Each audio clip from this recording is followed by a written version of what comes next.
Hello, awesome people. I hope you are having just an absolutely amazing day today. Today we're going to be taking a look at the third short serial in the first season of The Doctor from the 63 series. This is the two-parter from 64. It's called The Edge of Destruction. There were 13 episodes that were originally charted for you folks. We're going to be doing my review of the final ones, and then it was renewed during the Daleks. And so that's good stuff. And so this is, so just as a reminder, I'm a big Doctor Who fan. I grew up loving it and so forth. As a kid in southern West Virginia, I watched The Robots of Death. It was my first Doctor Who show with Tom Baker, the fourth Doctor. Loved it lots. It was creepy. It was interesting. I liked the concept and so forth. And then after that, I would always go home from school at PBS and watch our Doctor Who at 6 each day, Monday through Friday. And then it would keep current with stuff and so forth. So I saw him regenerate in Legopolis. I saw the fifth Doctor became my favorite Doctor and so forth. And saw the first season of Colin Baker's as the sixth Doctor. And then after that, they went back and he started re-showing the black and whites instead and such. And so I watched the Unearthly Child and the Daleks, and then not this. This was not shown. Maybe I just missed it because it's a 2 episodes shorter, or maybe they just didn't show it right. So the first time I saw it was when I bought the beginning box on DVD from Amazon, which has the first 13 episodes, and Unearthly Child and the Daleks and this. I saw it the second time when I was streaming all the classical stuff online in BritBox, which I'll link you to in the comments below, and on streaming when I was going back and just watching all the classic stuff during the COVID eras when we were all at home and there was a whole lot of stuff happening about 4 years ago and so forth. And then I just watched it again this past weekend, a couple days ago, for this channel and to do my review of it. Edge of Destruction for you folks. Because this is just a 2-part serial, it's not really a serial by conventional or modern standards. We would just call this a 2-part. Each part's 25 minutes and so forth. My notes, by the way, are here on cell phone and 22-point font. So if you see me looking down at my notes, I just have them here and such. So not a whole lot of stuff is happening. It's not going to be a deep dive and such. This is known as a bottle episode.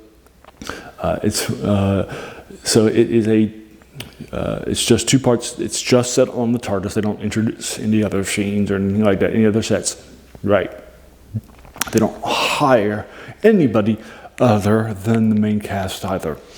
So it's just a bottle episodes and so forth and so forth. So it's a little awesomely awesome in a very different way. It feels like a stage play, if you will, rather than an epical episode. And I really like it. Definitely takes some chances and some risks. And I think it does a good job with it.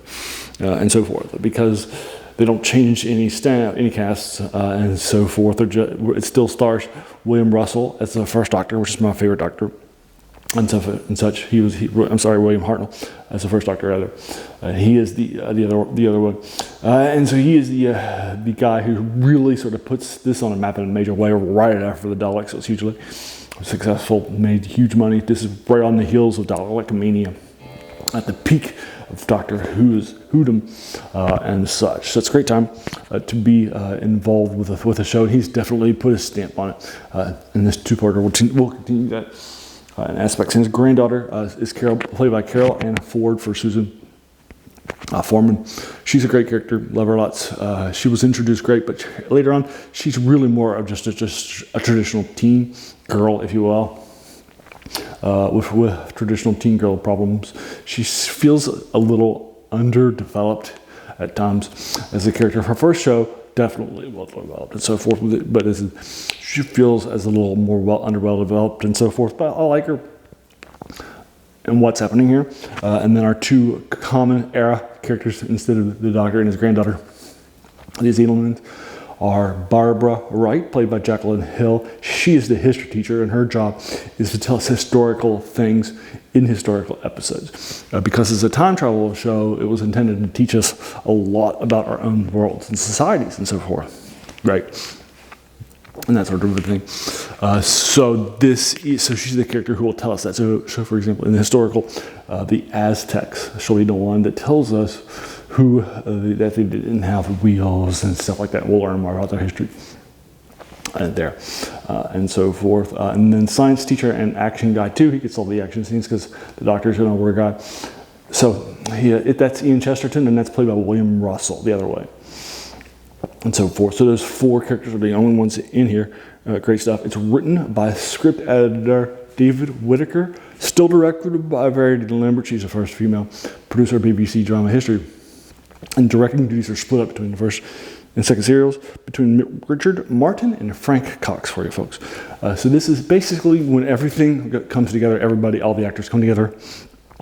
It really invests in the characters. There's lots of character development and so forth. It's fast-paced. It's well shot because it's only on the TARDIS. So it doesn't have many sets that it has to spread out the money with. And they put some good money into that TARDIS.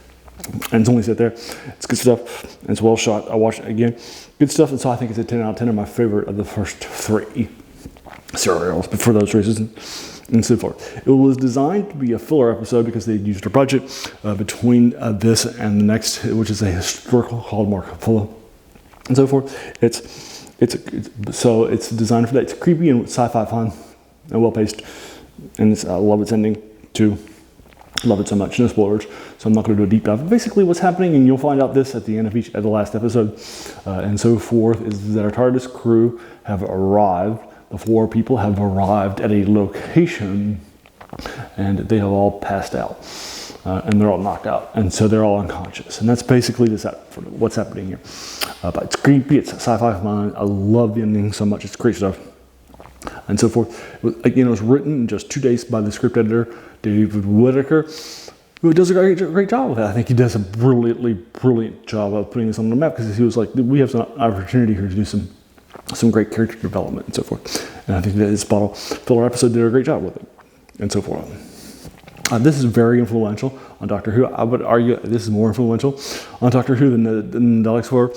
Many stories will take after this, more so than the Daleks in my opinion, which are the arch of the era and so forth. So I think it's good stuff. Heavily influential, great stuff. So I like it a lot. So there you are. So what do you think? Have you watched it? And if so, do you agree or disagree? My 10 out of 10. If so, let's talk about it more in the comments below, and we'll talk about that more stuff if you do. If you like that much. If you like this, hit the video, subscribe button, the like button, the bell icon if you're feeling frisky. And then also let your friends know too. As a reminder, this channel's name is The Worst Thing About New Books. That's a quote by a French philosopher, Jacques Joubert, who said that the worst thing about them was that they kept us from reading the old ones, right? So definitely, in this case, watching the old ones that are heavily influential and stuff. And modern science fiction. And in this case, the serial Saturday that I'm dedicating here is to that lost storytelling method of telling stories. We just don't have movie or TV serials really anymore. Although, to be fair, TV's more serialized today than it has been in the past. It's really more traditionalized and they have shorter episodes and are more serialized. So it's probably more serialized than it was for much of its era in the streaming era. A Netflix show may only be, or Disney Plus show may only be 8 or 9 episodes like the Daleks, and it'll be more of a miniseries or split out and that sort of a thing. So it does have some impacts, and in a lot of ways I think it's important to be understanding of that and so forth. Now, I also think it's valuable to have an American perspective too in this British institution of the Doctor because for example, some of the best channels that give analysis of Star Trek, which is made in American production and cast with Americans and that sort of a thing, American English and American words and that sort of a thing, is one of those examples. Or many of those people are British, right? And I think there's valuable to have an outside America input, right, into what the impact of this has been, right? Like Trek Central. So I think there's value in having some outside the British institutions in the British Isles, right, and such. I think there's value in that too. So that's sort of my help in here in this with you guys, and so forth. And so I hope you appreciate it. I've watched this stuff. My dad was in the UK. I have some novels like the Daleks that I watched as a kid, which is a novelization of it, that sort of a thing. So Love it lots. And it's always been my passion and mine. This is my second favorite show, as a reminder, after Babylon 5 and before my dad's favorite show in the sci-fi genre of Star Trek, which he's very sad by. It's okay though. All right. So I want to thank you so much for taking some time out of your day and investing it and watching my video, right? Because we all have so many things that are happening in our lives and we're pulled in so many different directions. So the fact that you spent the time with me, that's incredibly humbling and I appreciate it much. So once again, have a great day and thanks.